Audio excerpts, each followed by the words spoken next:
さんにお願いいたします。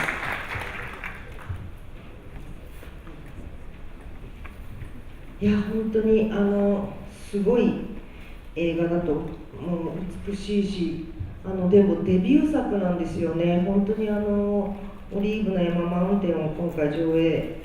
できるのは本当に光栄に思ってます。初めての日本と伺ってますけど、本当にようこそいらしてくださいました。ではまず最初の質問を私から伺ってみたいと思います。これこんなにね若い方なのにああいうこう検体の子持ちの、夫婦の話っていうのも不思議だなとも思うんですけれども、これどういうふうにしてこの映画が生まれたのか、ちょっと背景について教えていただけたらと思います。Well, I guess I will start with what started the film, which is the landscape. I write a lot of times for landscapes. Certain landscapes inspires me. So I knew that I want to make a film about that happens in the Mount of Olives. That it's the oldest Jewish cemetery in the world, and it's very sacred. Both the Mount of Olives, both to Judaism and to Christianity and to Islam. That's where Jesus cried over Jerusalem, in the Mount of Olives, and it's a very mesmerizing view. It's a very powerful place, as you could probably see. So it started with the landscape. I started just going there and spending time there, a little bit like the character in a way. I started going there again and again, beginning with my usual clothes, and then I started wearing, just to blend in, clothes that are more modest, just to blend in, and that is similar to the clothes that the main character is wearing. And as I continued, and as I was standing visiting the grave of the poet Zelda, that is a real poet, and she's really buried there, and I looked from the view from her grave. You can see the Temple Mount, and it's believed by Jewish faith that from the Temple Mount is where the Messiah is supposed to come and the redemption of the world will start. It's the same belief is also in Islam. That's where the Al-Aqsa Mosque is, and this image started that you see in the film also, that of this, I had this image of this woman in a very, very small kitchen, and she's doing dishes and there's a lot of dishes, but from her kitchen view she sees this promise for redemption, for something great, and she can see it. It's visual, but she doesn't know if it will happen or when will it happen. So that was the first image that started it for me. Looking back, I didn't realize it at the time, but looking back, I was also, I just finished film school and I had a very successful short film diploma that was in a lot of festivals. So there was a promise that I will make a feature film, but will it happen? When will it happen? There's not knowing. In the meantime, there were a lot of, I would say, like dirty dishes, like a lot of just different works, jobs to do to make a living. But also, as I was working more and more on the script, the character, I think we all have our memories, but also our family memories. And one of the greatest inspirations of this film was my grandmother, Grandma Rivka. I'm sorry, she also just passed away 3 weeks ago. And there was, when I was a kid, we lived very close to my grandmother. I would go from school to my grandmother, and she had a very, very small kitchen. She would also always put me to have chicken soup with noodles, Jewish noodles. It's called lokshim. And she would never sit with me because she would always do dishes and stuff, and she would talk. She would tell me stories. And a lot of her character and her gentleness, her curiosity, and her frustration sort of found itself into into the script and later on to the film. 私の場合はですね、その映画制作といいますか、すべてにおいて景観から始まります。ですので、その景観に刺激を受けて、例えばいろいろなものを描いたりというようなことがよくあります。でこの舞台となりましたオリーブの山、こちらは世界でも最古のユダヤの墓地です。聖なる場所なんですが、それがユダヤ教だけではなく、ユダヤ教、キリスト教、そしてイスラム教、すべてにとって聖なる場所、そしてイエスが嘆いた場所としても知られています。非常にパワフルな力強い場所です。ご覧になった通りです。ですので、そういった形で、私の場合は全て最初の刺激というか、インスピレーションは景観から始まりますので、このオリーブの山の風景に惹かれて、繰り返し行くようになりました。最初は普通の服装で、そのうちですね、この風景に溶け込めるような、この映画の登場人物と同じような、非常に控えめな服装で行くようになりました。そこにゼルダという詩人が映画の中でも出てまいりましたが、この詩人は女流の詩人なんですが、もう実際にあそこで埋葬されています。そして、彼女のそしてその詩人が埋葬されておりまして、そして彼女の墓のところからですね、周りを見渡しますと、この映画の中にも出てきましたテンプルマウント、つまりその聖なる丘というのが、出てくるんですね。で、神殿の丘です。神殿の丘が出てまいります。目の前に広がります。で、この神殿の丘というのはメシア、すなわち救世主がここから出てきてですね、現れ、そして世界を救ってくれるということになっております。ね、本当に映画と同じようにですね、この女性の、映画のシーンの中では女性が台所でいろいろと働いていると、その窓からまさにこの神殿の丘が目の前に広がっています。だからその皿洗いなど、日々の雑事をこなしながら目の前でその約束の地を見ることが彼女はできるわけです。視覚的に見ることができるんですね。で、いつかその約束の地から救世主が来て、で自分を救ってくれると彼女は信じているわけですけれども、それがいつ起きるのか、そして本当にそんなことがあるのかということは全く分かりません。そういったところが出発点になっておりまして、で同時にですね、この、最初の頃私自身気づいていなかったんですけれども、この映画の制作を始めた時期というのは実はちょうど映画学校を終えて、で短編映画を作り上げたばかりの時でした。で私の気持ちとしては、いつか長編は作りたいと。作れるだろうと。でも本当に作れるのか、でいつそれが作れるようになるのかということが全く分かっていませんでした。ですので彼女の心境とそこら辺は重なるところがあるわけです。でこの脚本を書きながらですね、いろんなそのキャラクターを作っていくわけですけれども、その中でやはり私の家族に対する思いというものが強く反映されたキャラクターになりました。で特にですね、一番影響を受けたのが祖母のリフカでありまして、涙ぐんでしまったんですけれども、実は3週間前に祖母亡くなったばかりです。子供の頃、私は祖母とたくさん触れ合って生活をしておりまして、学校帰りにも真っ先に祖母のところに行って、でいつも小さな台所で祖母の方はもう忙しく、いろいろと仕事をしながらですね、で私にチキンスープ、これロチっていう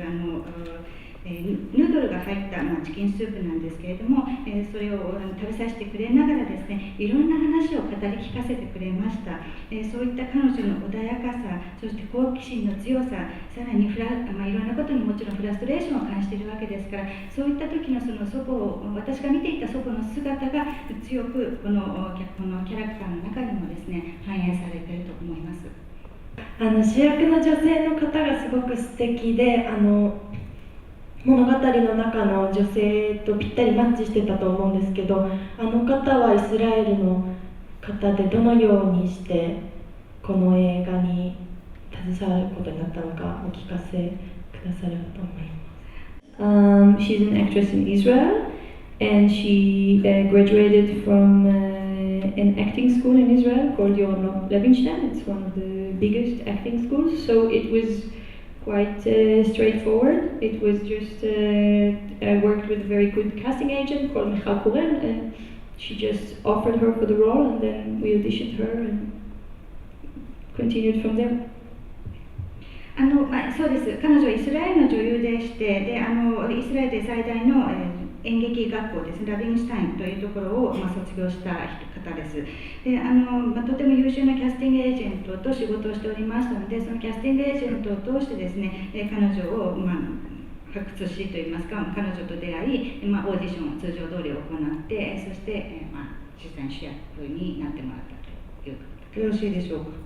ありがとうございます。旦那さん役の方とかについてもちょっとキャスティングのことをもう少し詳しく教えていただけますでしょうか。 You're asking that because you know that it was a more complicated way of casting. キャスティングがかなり複雑だったということは林さんご存知なので、それできっとお尋ねなんだと思うんですけれども。I was very surprised. I thought it would be very easy to cast the role of the husband, but actually it was the hardest character to cast. 実はですね、夫役のキャストを見つけるのは、そんなに簡単だろうというふうに思っていたんですね。でも実は一番難しかったんです。A month and a half before the shooting, I still didn't have an actor for that role. 実はですね、撮影の1ヶ月半前になってもまだ適切な方が見つかっていませんでした。It was the last role that was casted. 最後にキャスティングをした役割が夫役ということで。The reason it was very difficult is because I wanted it. There were two reasons. The first reason was because it's a character with not a lot of drama. A lot of times in the auditions, the actors would want to bring more drama to the character, but I wanted it to be someone very restrained. So that was one reason it was difficult to cast it. まず難しかったのには2つ理由があるんですけれども、あまりそのドラマティックな役割ではないんですね。ですがオーディションをしますと、どうしてもその俳優というのはドラマティックに、劇的にですね、役を演じたがります。ですので役どころとはぴったり合わなかった。And the second reason was because I wanted it really to look like someone that is a scholar, that is completely devoted to their profession. And it was something I was looking in the language of someone's body more than something dramatic, but something that you would really believe that this man he's pale and he's serious and he takes his profession very seriously, and he's a true philosopher, and he devotes his entire being in a way to his studies. でですね、2つ目は、夫は学者なわけですけれども、その真剣に、その学者という職業に取り組んでいる人だということがはっきりと分かるような方を探していたわけです。つまりその演じるということではなくて、ボディーランゲージを通してその体あるいはその立ち振る舞いからそれがもう匂い出してくるような、そういうような人を探していたわけです。なのでもうこう体中からこの人は真剣に学問をやっていると、全ての時間、そして全てのエネルギーを使ってその学問をやっている人なんだという雰囲気のある方を探していました。So after we couldn't find anybody, the casting agent offered Avshalom Polak. He used to be very famous in Israel, but 15 years ago, and he was very known. Very famous as an actor, and then he stopped acting completely, and he has a dance company with his partner in Balpinto, and they actually do a lot of collaborations in Japan, in Tokyo. でですね、本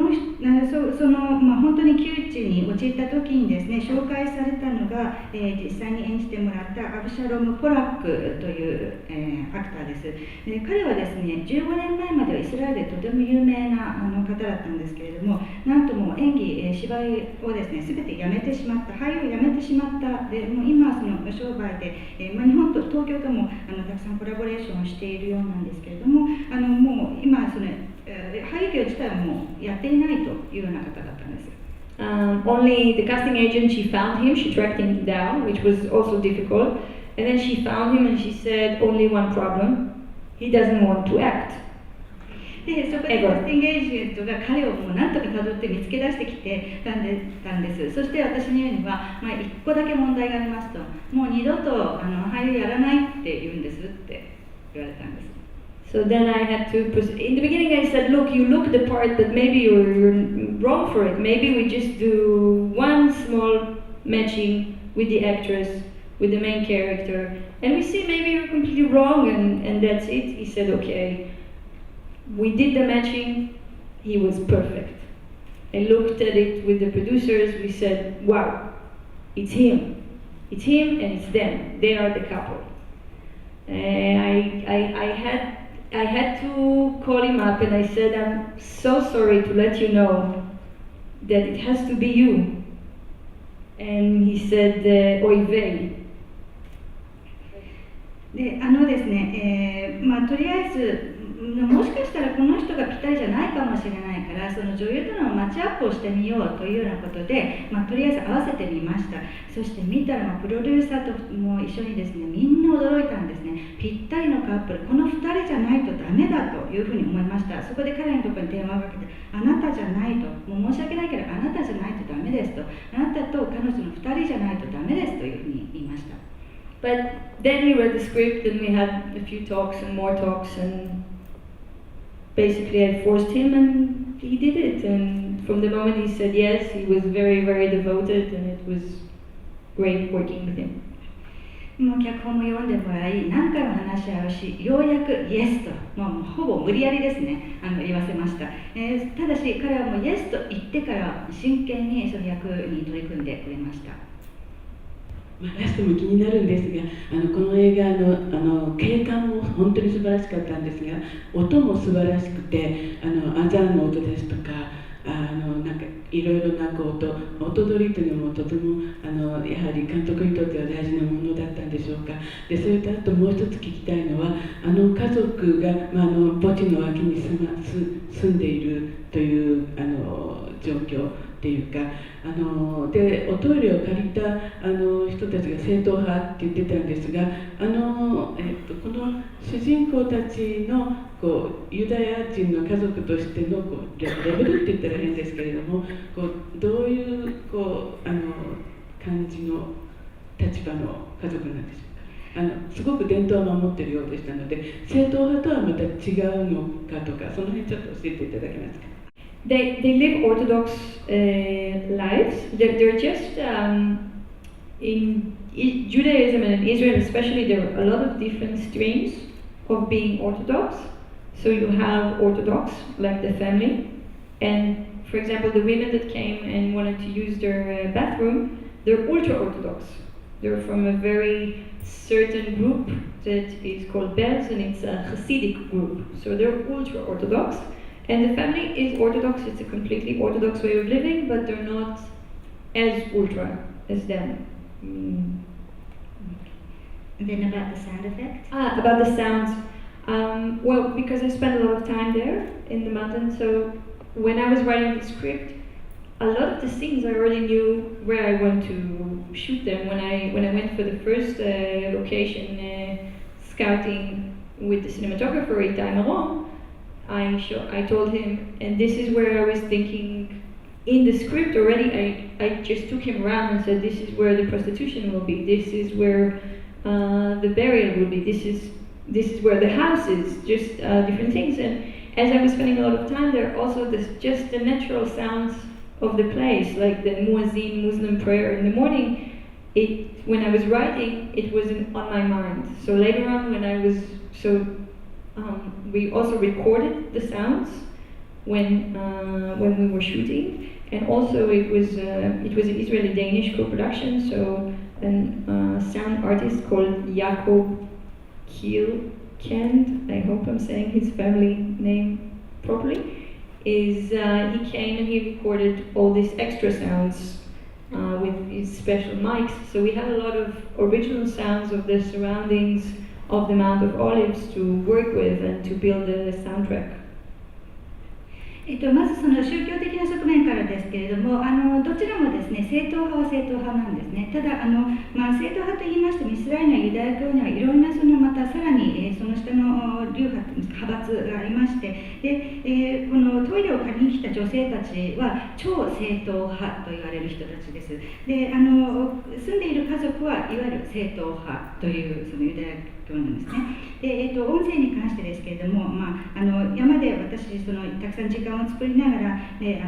いながらですね、脚本を書き上げ、そしてその後で、シネマトグラファーで撮影監督でありますイタイマウンと一緒ですね、ロケハンに行きました。でその時にもすでにですね、こういうような音を使っていきたいということは、自分の中に半ばありまして、そして例えばロケハンに行った段階でもまずは埋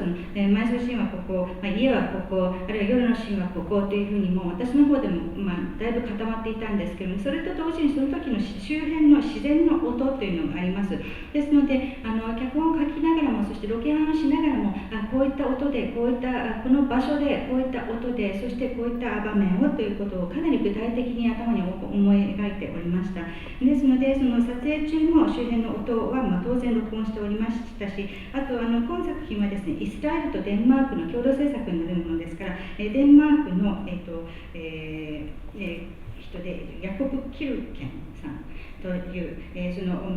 方が入ってくれましたので、追加でですね、マイクを持っていって、でその音声の録音、周辺の音声の音の録音をしてくれました。ですので、もうオリジナルのサウンドとしてすでにかなりものが揃っていったので、そこからさらに、